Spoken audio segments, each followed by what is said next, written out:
Hi, this is Melanie, and you're at Backstage Access, where the real show begins.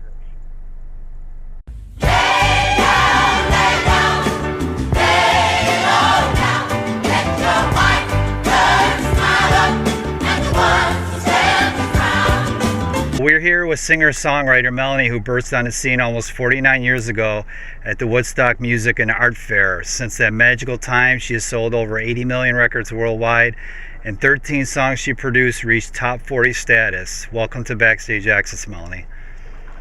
Thank you. Thanks. I'm assuming, having performing a song like Detroit or Buffalo, you played here before, correct?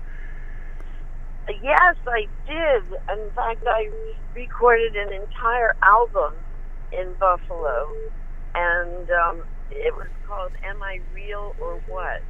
It was an album that wasn't a major record label release. I mean, it was on Amherst Records, but it wasn't like a big push record release. You know, it was kind of lost. But I recorded with one of the guys from Rick James.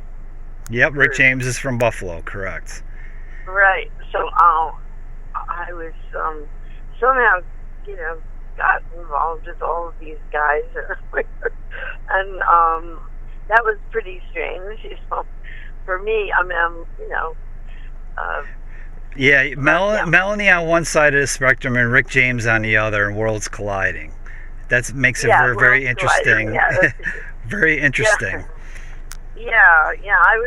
I went to a party at Rick James' house, and as you walk in, there was one of those 8-foot cutout displays that they used to have in record stores. You know, it was a full.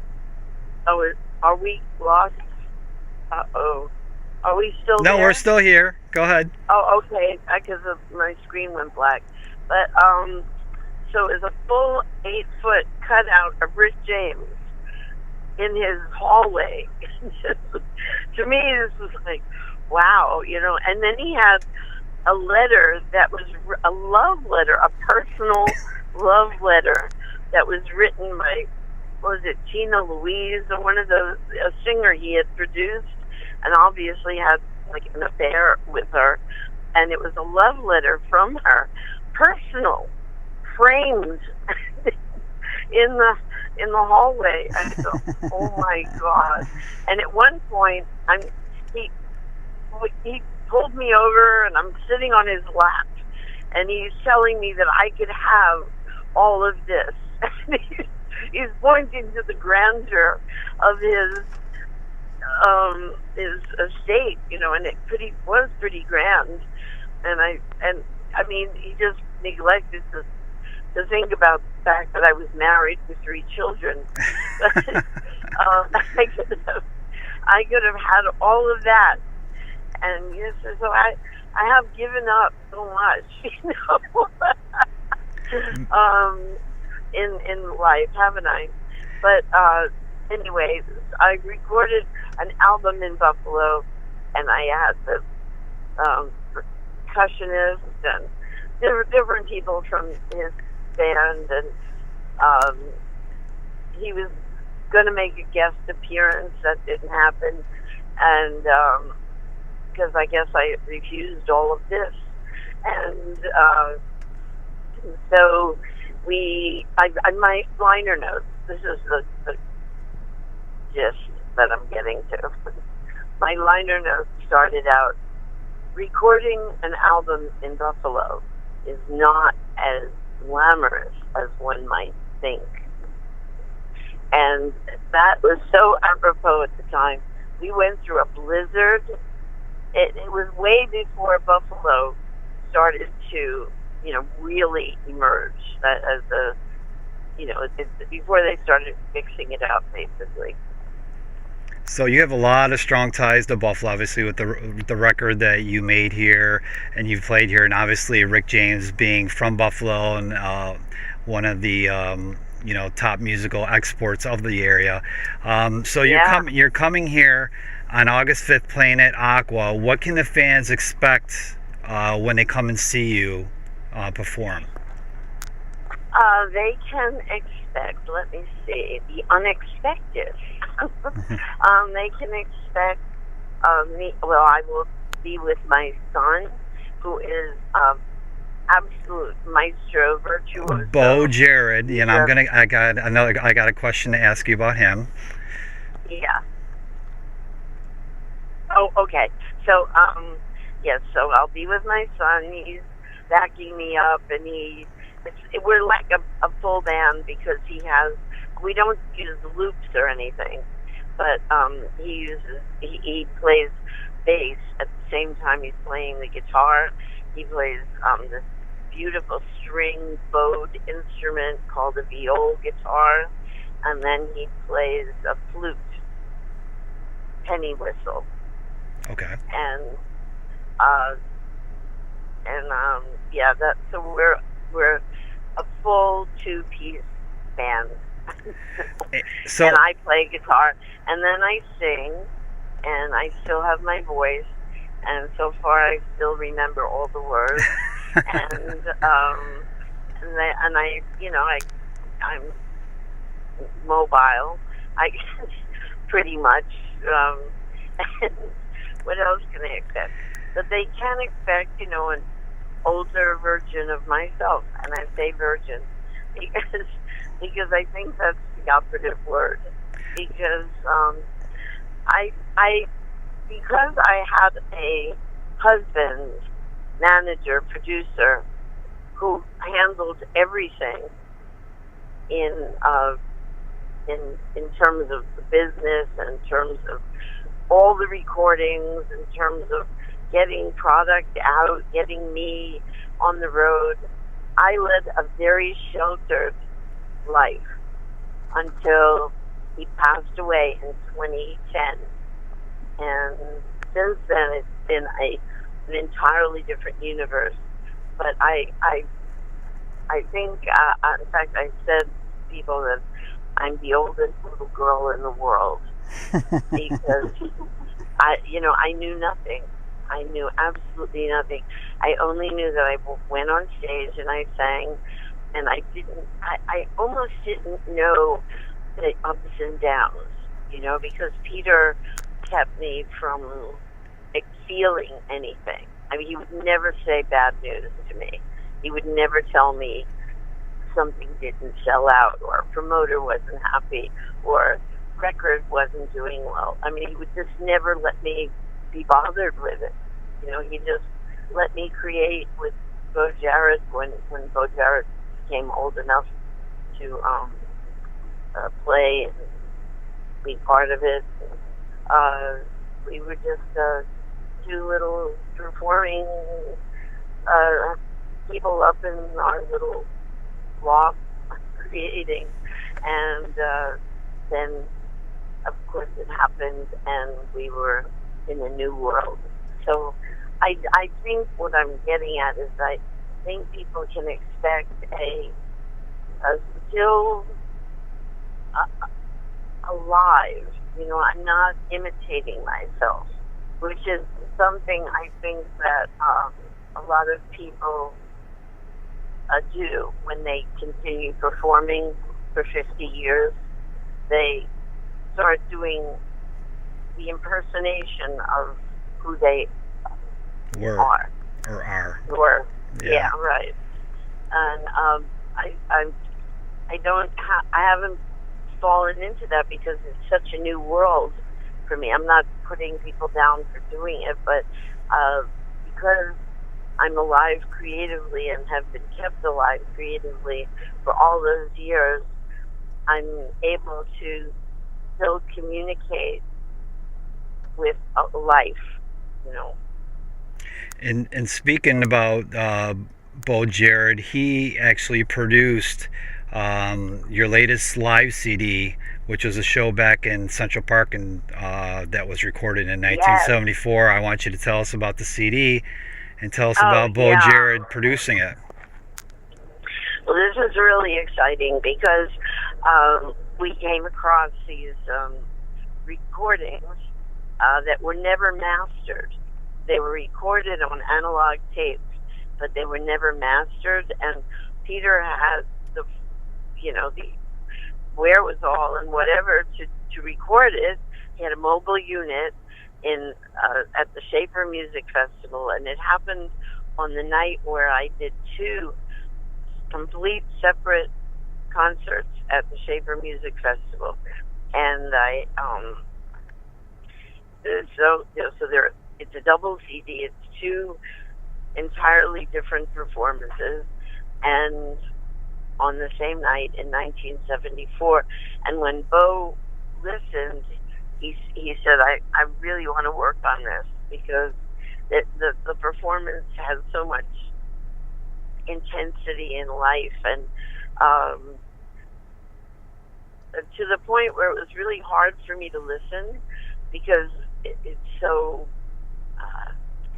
it brought back everything, brought back all the memories and all the heartache and everything. So but he restored it, he mastered it, and it is available now. I'm so excited to have it with us. And ironically, I am doing a date in Central Park.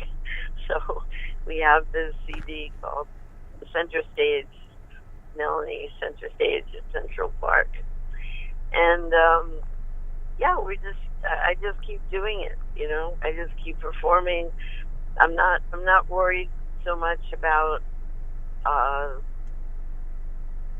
my career. I mean, I've been able to maintain the most underutilized career of anyone out there, to have had all the hits that I have had, and to be this unknown is pretty remarkable. And I enjoy being remarkable. Well, you are remarkable, and we're actually going to talk about what you did in 2012, which I find to be very interesting. You did a musical, actually not too far away from Buffalo, down the 90 in Rochester, New York, about a love story with your late husband, Peter, which you were talking about earlier. Tell us about that experience, and any thought about doing any type of more shows like that. Oh gosh, I really want to do this.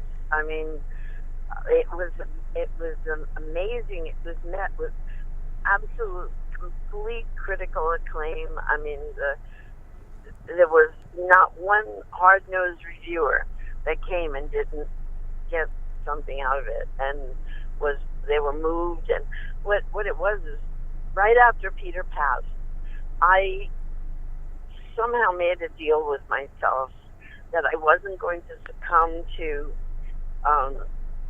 the deep grief that I was in. And I'm going to tell you quite frankly, people would offer me, medical people would say, oh, take something for the anxiety, take something for the, this will help with depression, and this will help with, but I knew that if I went that route, I would be, I'd fallen asleep crying and died. So, and I knew Peter didn't want me to do that. And I knew that I had an obligation. Somewhere I made a deal with myself or the creator of the universe or whatever it is, that I was going to continue. And the way I could do it was to keep creating. I had to keep creating. We kept going on the road. We did the shows that Peter had booked, which is pretty odd. You're doing a show that a person who's no longer there has had part in booking, and we did those shows, and then I was a producer.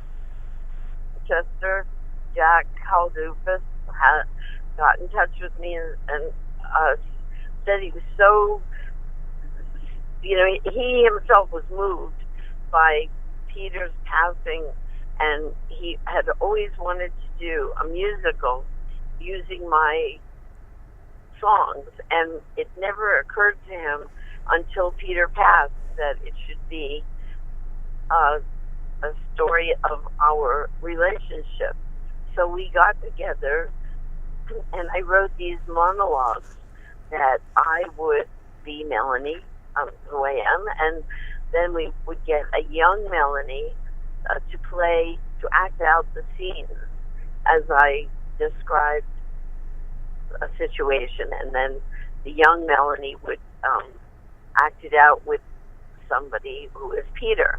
And so we had this, and then once in a while we'll have an exchange, I'll talk to young Melanie and basically go back, maybe warn her of something, or, but it was a really warm interaction between me, who I am now, and Melanie from a long time ago. In 0.8 of a mile, take 31 minutes on the right. Okay. So you're, obviously you only did a handful of shows, but are you thinking about possibly maybe bringing that and doing more of those? Problem. I think I was on Jack Haldupas's bucket list of things to do, but it wasn't like he was going to take it to the next level, and I certainly don't know how to do that, but I have high hopes that this musical will come out, because it's so good, and it's not one of those and then I wrote kind of musicals. Yes, all my songs are in it, but I wrote new songs as well that were never heard, and they are traditional musical songs, when the basically when the spoken word is no longer explicit enough, then you need music, and it takes it to that next place. And that's what I did with some of the songs of in this musical. And Bo Jarrett was the musical director, and it was incredible. We really want to do this in theaters everywhere. We just need, one of those, the angels. We need angels to come and forward and help us with it.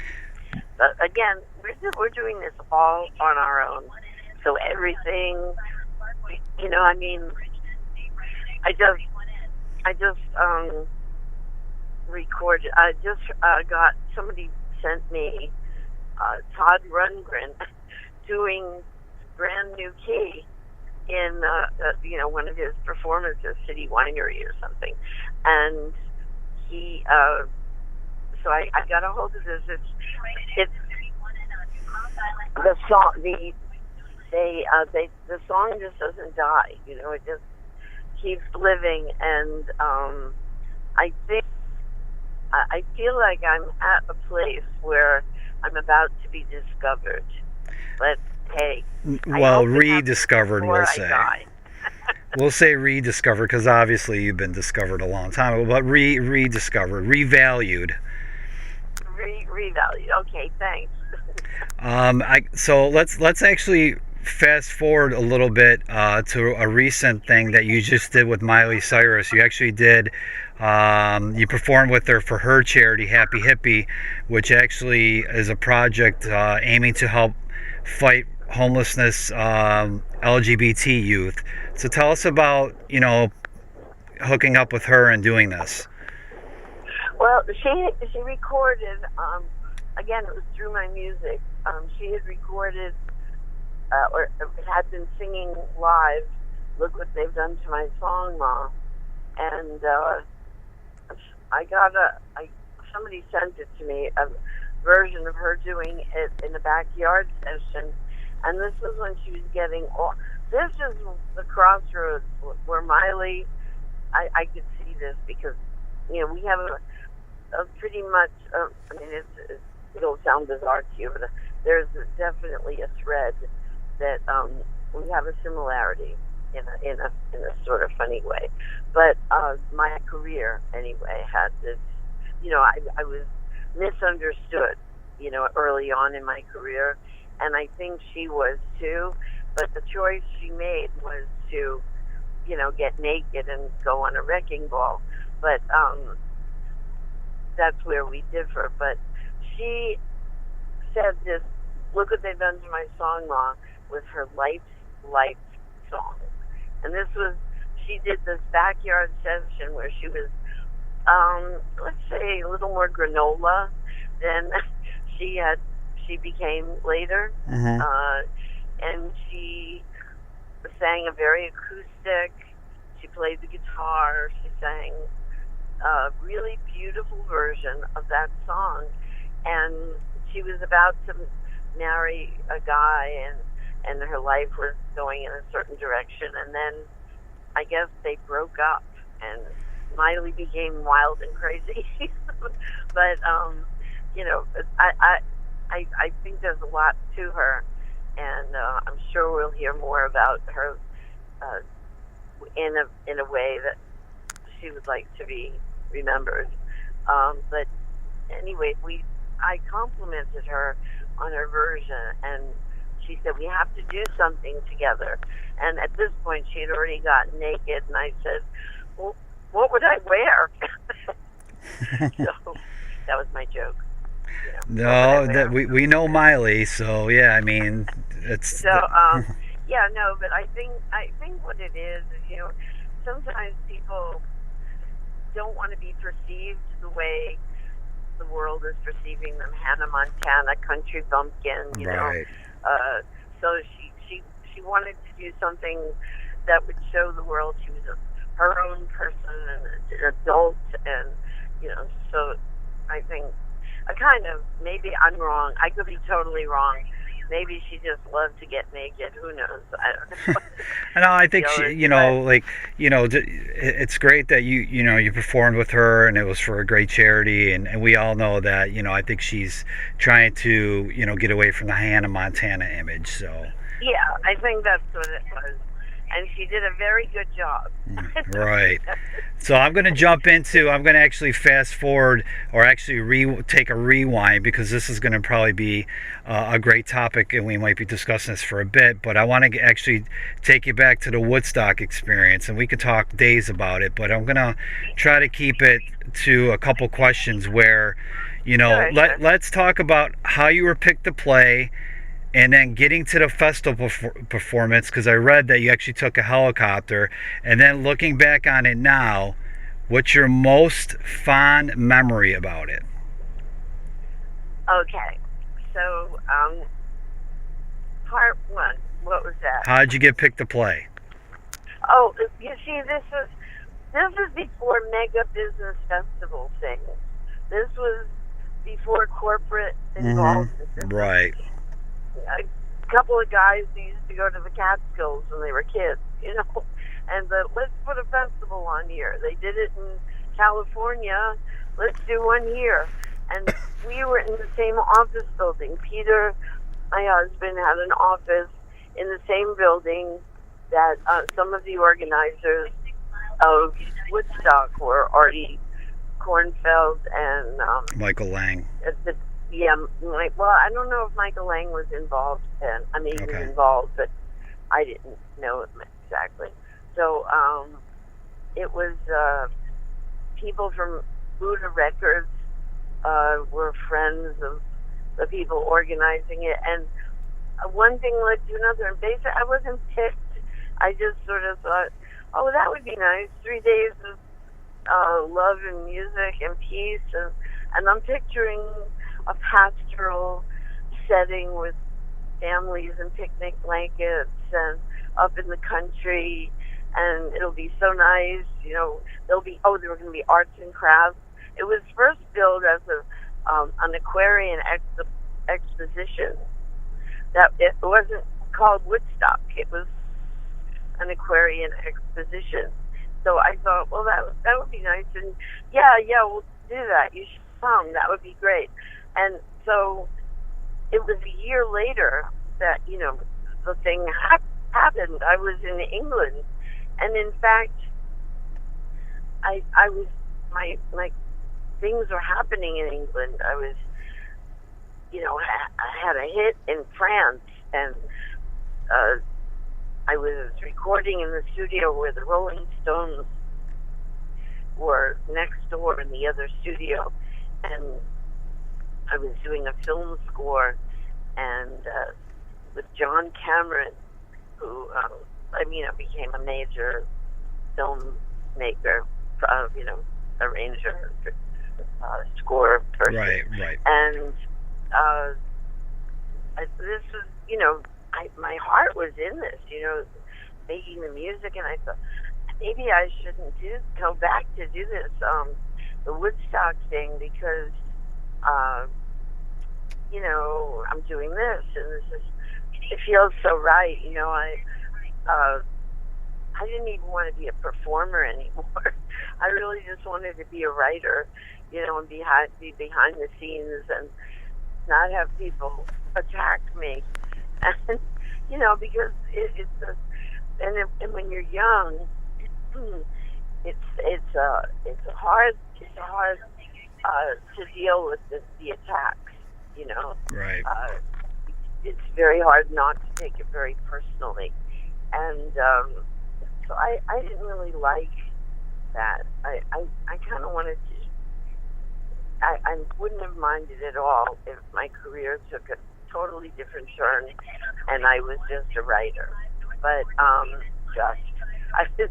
don't mean just, I meant I was to be in a different, not to be the person. Not out in the forefront, but more in the background. Right.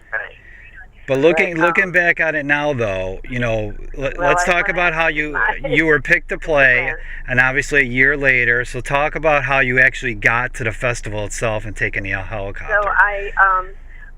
So Peter stayed in the studio in England to finish the recording with John Cameron to do the score of All the Right Noises with Tom Bell and Olivia Hussey, and I went back, and my mom picked me up, and she drove me to Woodstock.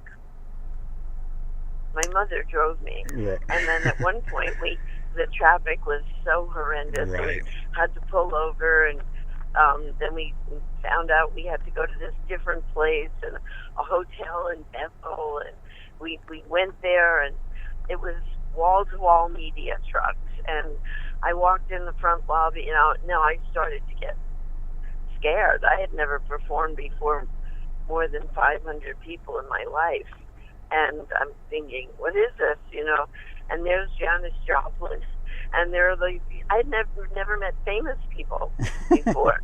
So there's Sly Stone walking by, and Janis Joplin surrounded by microphones, slugging Southern Comfort, and then I'm ready to bolt. I want to get out of here. I don't know what's going on, but anyway, then I heard somebody call my name, Melanie, we're gonna go to let's go to the helicopter. So the helicopter, I'm thinking, what the hell? What helicopter? Well, why helicopter? Why can't we just go in a car like everybody else? So we're running down with me and my mom. We have a guitar, and me and my mom and this guy, and we get to the entrance of the helicopter, and somebody says, "Who's she?" I said, "Oh, it's my mom." And no moms, just managers and musicians in the helicopter. So I said goodbye to my mother. And then I'm in a helicopter, and then we're descending a field, and I look down, and there was this. I didn't fathom what it was. I asked the pilot, "What is that?" And he said, "That's people." I said, No, I mean the colorful stuff, down there. He said, "Yeah, it's people." It's people. We're miles from the site. How could that be people? And it was people. And it was then they pointed to the stage, which was the size of a football field. Mm-hmm. And again, I'm thinking, I can't be on that. I mean, I was used to getting up in a little box.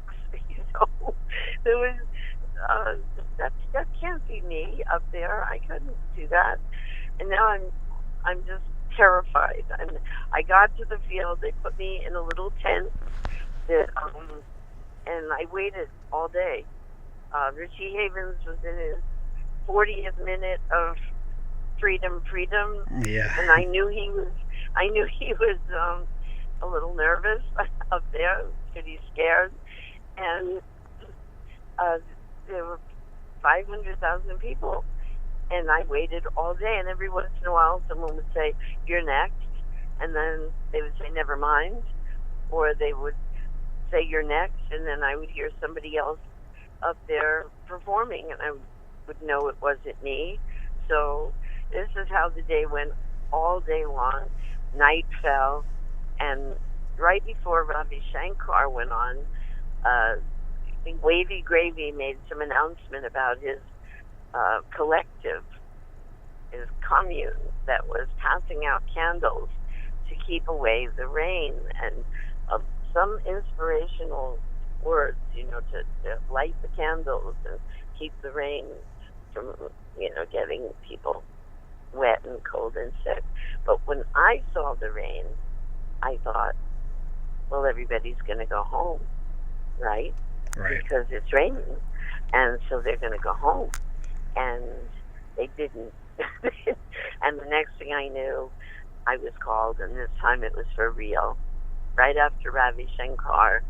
And I was the one who went on that field during the lighting of the candles. So forever, ever, I was associated with the lighting of things at concerts. And in fact, I think MTV did a story on how different concert behavior happened, and they documented that it was Melanie who began the lighting of things. So when you see people holding up their cell phones, right. It was me. So, is that your most fond memory of that? Well, I suppose.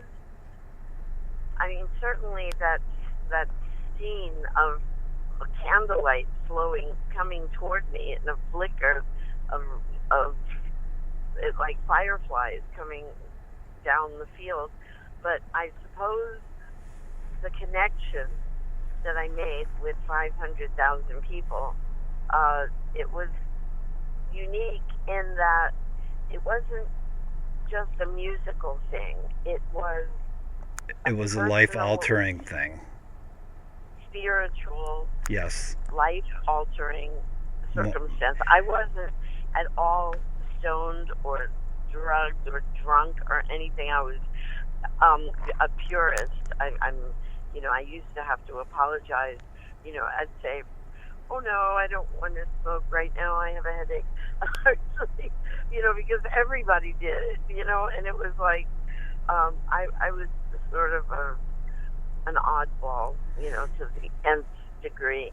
And so I was completely unaltered, and I went on that stage, and I was so terrified, I actually left my body. And people call it an out-of-body experience or astral projection, whatever people call it. But I wasn't with my body. My body walked on the stage. I watched it. I watched my body sit down. It was all quiet. I hovered around my body. It made me know I was not a body, but a spiritual being that used a body to get around. And I joined myself when I started singing Beautiful People. And at that moment, the people out there, I don't know if every single 500,000 person people, but it felt like 500,000 people at one moment granted me beingness. They granted me who I was, and I became Melanie. And that will never ever go away. It does. Nobody could ever take that from me, and I reciprocated with those people. And everyone who comes to my concerts and says, "I was there. I remember. It was so magical." We had an intimate experience. Well, guess what? On Sunday, when you come to Buffalo, one of those intimate experiences will be with my girlfriend, who was actually a kid and was at the Woodstock Festival.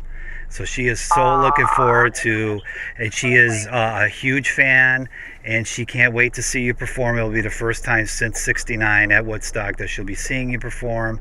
So that is one of the people that you connected with 49 years ago, almost 49 years ago. Wow, wow. So she is. Yeah, next year is the 50th anniversary. Any right? news on the 50th anniversary? Have they contacted you about Well, that? I actually spoke with Michael Lang, and he assured me that he wants me there, and he's doing it, but he's very involved in a musical that I think he's gearing up to release and have into production for the 50th anniversary, a musical for Broadway. Okay. I can only imagine. I have my doubts, but you never know. It could be beautiful. He wanted to use "Candles in the Rain" as one of the songs, but there's like legal rights things that go into it, and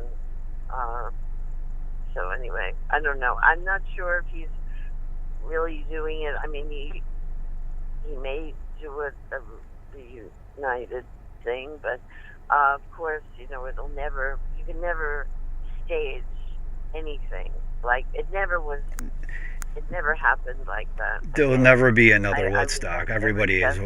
I think people, and that's unfortunate, but we'll wrap up here. That corporate is involved, like you said, and everybody tries to use the name to feel like, oh, it's Woodstock 25 or Woodstock whatever, but it's never going to be. And unfortunately, I wasn't around at that time, wasn't born yet, but it won't be what it was. And my girlfriend will attest to that. She just says, you wouldn't know unless you were there. Nothing will be like that. So that's right. That's right. So I'll make sure that hopefully you get to say hello to her on Sunday. Okay, great. And What's your name? Oh, her name is Lisa. Okay. So are you coming too? We are both coming on Sunday, yes. Okay. All right. Okay. We're looking forward to it. So I'm going to wrap up here by saying thank you, Melanie, for taking the time to talk to us.